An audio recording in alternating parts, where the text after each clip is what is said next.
To understand Christianity, we really need to understand sin. Most people, if you ask them, would say that the definition of sin is the bad things we do. But that's not what the Bible actually says. The Bible says the definition of sin is rejecting God, or more to the point, putting something else in God's place. You see, if God really is a higher power or an authority, then He has the right to rule our lives. And so, when we let something else rule our life, then we are putting that in God's place. And most people put themselves in God's place. My life, my rules, my way. But there are lots of other things that people allow to dictate their lives. Often people allow money to dictate their lives, or their studies, their careers, their families, or even sport can dictate their lives.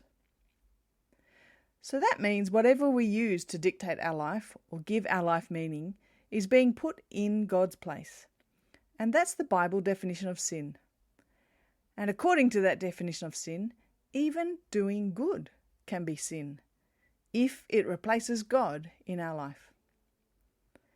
And here's the interesting thing.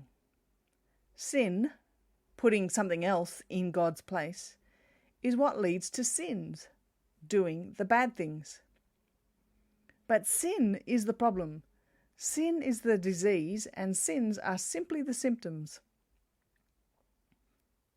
Let me give you an example.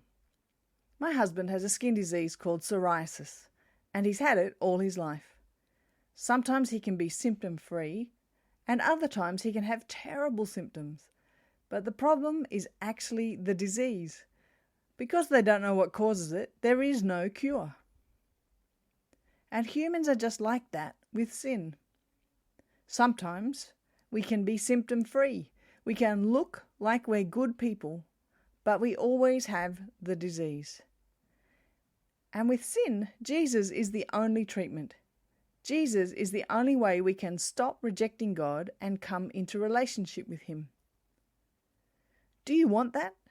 Do you want relationship with God? Do you want your sin dealt with by Jesus?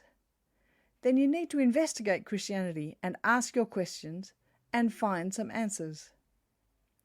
Check out the other videos on this webpage for more graphic faith explanations.